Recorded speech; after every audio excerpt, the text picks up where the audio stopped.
God's light in some of the world's darkest places, and he will share powerful moments that will reveal the power of God and the invitation of God to join in that bigger story of hope and resilience and transformation for vulnerable children, as well as communities and his own life. TJ, welcome. The platform is yours. Thank you. Elizabeth, thank you so much. And so wonderful to meet everybody virtually this evening. Elizabeth was describing to me how, like so many of you, have been faithfully coming week by week, since this amazing gathering started in New Zealand during the lockdowns. And so, as World Vision, we're just so blessed to have an opportunity to come share a little bit with you today and to join together in prayer. I'm going to share my PowerPoint in just a second with you and just share a few stories, share a little bit, I hope, of my heart and the heart of World Vision and our work. I hope most of you will have heard or be familiar with World Vision, but for those who haven't, we're a Christian, humanitarian, and relief and development organization, and we work in almost 100 countries around the world. Here in New Zealand, powered by Kiwis and the generous support of the public to support the work that we do.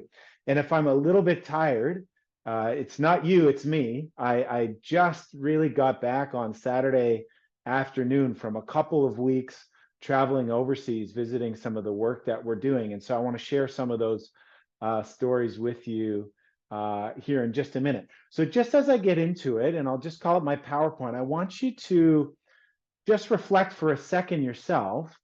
What is it that brought you here tonight? Or what is it that got you started coming to these weekly prayer times? What stirred in you to want to be joining other people in prayer? And I think, like today, praying for people, for organizations, for stories that are beyond your own life. What is it that is stirred up in you? So as I call up my PowerPoint, just give that a moment of thought, and I'll come back to that thought as I share here. So I'm just going to call this up. We tested it beforehand with Elizabeth and Hugh, so we should be good. Is everybody seeing that okay?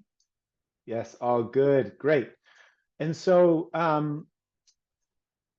as Elizabeth mentioned, my name is TJ Grant. I've had the privilege of working with World Vision for almost 2 decades now.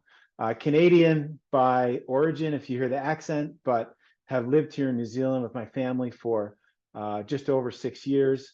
And when I think about that question, what is it that brought me to World Vision? I just want to share a little bit of a story with you about how it is that I came to be here today. And I think it then gives us a window into really what I want to share with you, which is just a couple of stories which we can be praying about from some of my recent visits to the field. So my story started over 20 years ago when my wife and I had just gotten married.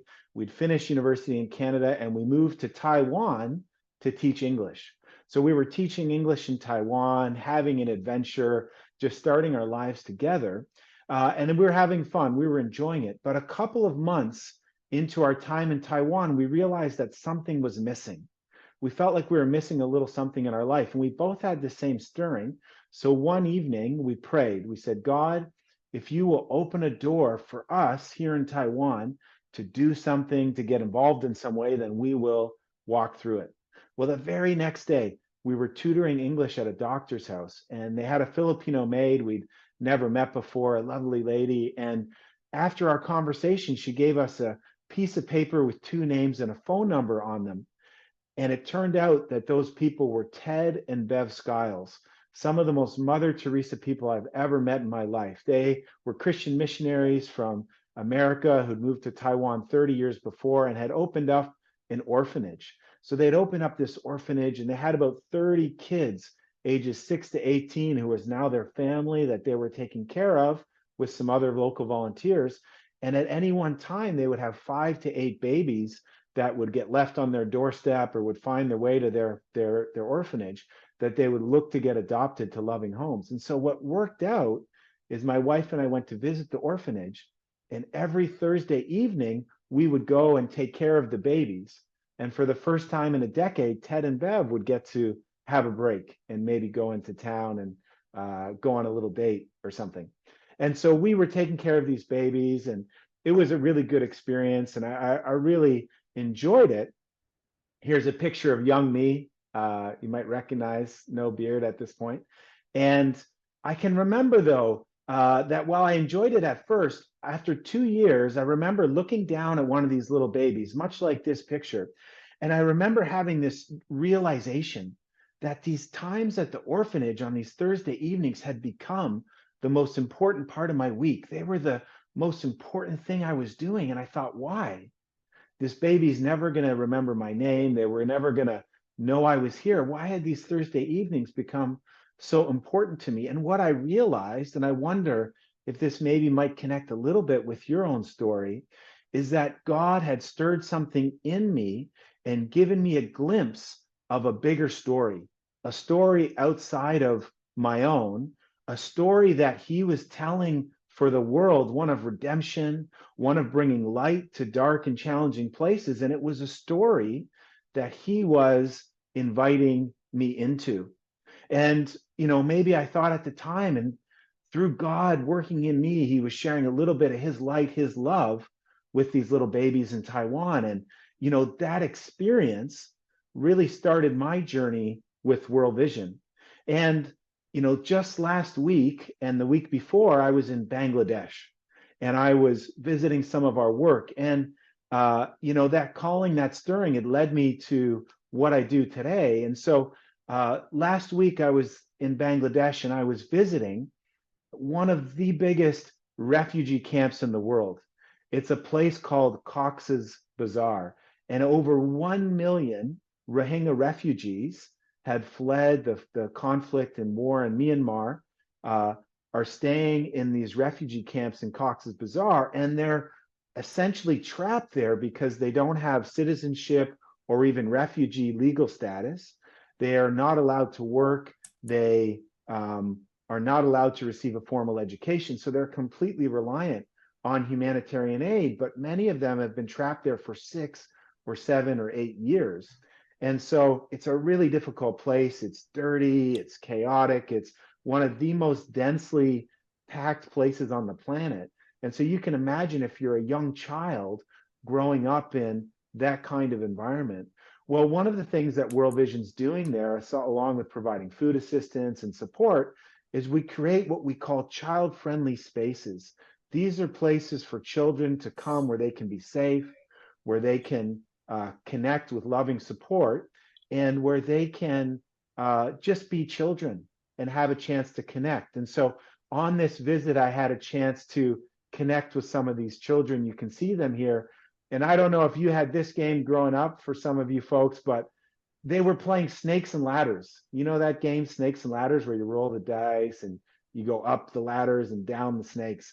And so they were a little shy at first, but once we started playing the game and they got me playing with them, and I got them laughing because when I'd go down the snake, I'd make a big deal of it and get all sad and go down the snake. And they were really cute and laughing. And so, in a pretty short amount of time, they're just being kids, they're laughing and, having a little bit of joy, a little bit of fun in that moment. And as they opened up and we played the game, they started to ask me questions. So they asked, what's life like in New Zealand? How is the life there? What about your children? And so I talked about all the nice things and the interesting things about New Zealand. And I remember asking them, what was life like for you back in Myanmar? Like, what do you remember? And, one of the sad things for these poor young girls is they don't remember. The only life they know is growing up in these small one-room shelters with 5 or 6 of their family members, of living and growing up in the refugee camps, and the future for them is very uncertain. It's dirty, it's unsafe, it's really challenging, and the future is unknown. And we'll recap these prayer points, but one of them is for these children to be able to grow up safe And we do pray for the chance for an education, for a better hope for the future, and for the light to keep shining in their lives, even in the midst of the challenging circumstances they live in. And this is a difficult one that needs God's intervention, but we pray for the basic human and child rights that everyone deserves, where they can either get refugee status or a chance to have citizenship or go home, that their parents can have the ability to work to provide for their families, and that the children will be able to be educated and there'll be a resolution to the crisis. One other story I want to share with you that really moved me on this visit. Aside from the refugee camps, I visited Dhaka, the capital of Bangladesh. It's a bustling, busy city. And one of the really important and challenging things we're doing there and working in the urban slums is working with children and families who've been caught up in child labor or early child marriage, and protecting children, supporting education, and supporting families so that this doesn't happen. But I want to tell you the story of a young man I met named Saj. And Saj is a really brave young boy. When he was 11 years old, he really enjoyed going to school. But at the age of 11, his father, who was a rickshaw driver and earned the money for his family, got sick, was no longer able to work. And so the family had no way to earn an income and was going to get kicked out of their home.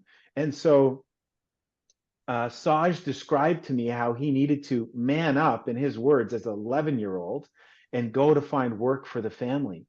And so I met him at the age of 13, and Saj now is what we might describe as caught up in child labor, or what we might call modern day slavery, where he wakes up as a 13-year-old and he goes to work at 9 a.m. He works until 1 p.m. He has a little bit of a lunch break, and then he works again until 9 p.m. every day of the week, every day of the month. He might get one day off in a whole month. And he earns a pittance, like hardly anything for this work, but he's doing what he can to fight and survive to help his family. And I asked him, like, this has got to be so difficult and painful for you, Saj. And he talked about how, he looks out the window of the factory where he works sometimes, and he sees the other kids going to school, and he sees his dreams of finishing his education. He really dreamed of being a soldier in the army, and not just helping his family, but helping his nation. He sees those dreams kind of slipping away. But one of the things that really inspired me about Saj, and this gets back to that idea of seeing light in dark places, is that despite his challenges, there's still a light, there's still a spark in Saj, and still a belief that things can get better. And so his story just moved me so much, talking to this young, courageous 13-year-old boy, because I have two boys. My boys are 16 and 14. And just before going on my trip, I was taking my 14-year-old son to play in his basketball tournament. And we're talking about sports and life. We're not talking about sacrifice and needing to work for your family. And so the contrast in the lives of these two children, my son and this poor boy, just couldn't be more different. What moved me with Saj was just finding some kind of way to give him some hope and some encouragement. And I had done recently a high-level security training with World Vision. We go to difficult, challenging places. They make us do high-level security training. And at the end of the training, when you finish it, they give you this coin, which you can see in the picture. And it's like a military coin, a kind of an encouragement for you to have courage. And it says, our stories define our destinies. And so I just kind of on the spur of the moment found this coin in my bag and gave it to Saj, and to tell him to have courage, to not give up. And we as World Vision, and I'm sure with our prayers this evening, can be praying for young boys like Saj and so many others. And giving him that coin, it was a symbol of hope and resilience. And I saw a smile on his face, and I saw that kind of spark still alive with him. And I guess that's an encouragement with some heavy stories that I want to leave you with before we shift into the prayer time, is that, even in the darkest places, when we step out and can see that divine spark that still resides in every single person, our light shines brighter too. Why was the time with the babies in Taiwan so important for me all those years ago? It wasn't just because I was sharing the love of God with them. It's because they were sharing the love of God with me.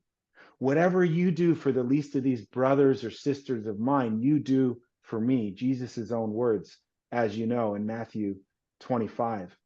You see, when we step into other people's stories, and I hope that's an encouragement for you with your weekly prayers, with your faithfulness, with your commitment, when we step into God's story that He's calling us to participate in, what's amazing I found in my journey is our stories start to change as well. If you had told me all those years ago with those babies that I would one day do the work that I do to engage with amazing young people like Saj, I would not have imagined it. But God can do amazing things when we're faithful with His calling in our lives. And so I just want to encourage us to pray for folks like Saj. And a last prayer item is World Vision's got a big advocacy campaign in New Zealand for what we call modern slavery legislation. And there's a widespread business support, widespread support from the public. We've been working with the government. We're very hopeful on this. And all that it means is that big businesses in New Zealand that have global supply chains. And for example, we import $1 billion of clothing from Bangladesh. It means that they would have to look in their supply chains, and if there's child labor or slave labor, then they would need to address that and do something about it. And that's something that I think any Kiwi, anybody, would agree with and support. And so that's just another connection with this story. So we're really grateful for the chance to connect with you. I'm grateful for having the chance to share a little bit with you.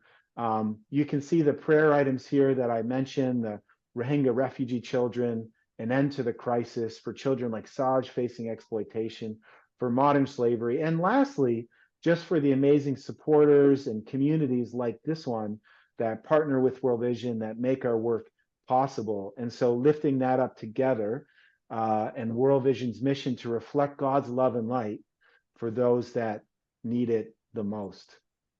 Thanks so much, Elizabeth and Hugh, for the chance to share, and back over to you.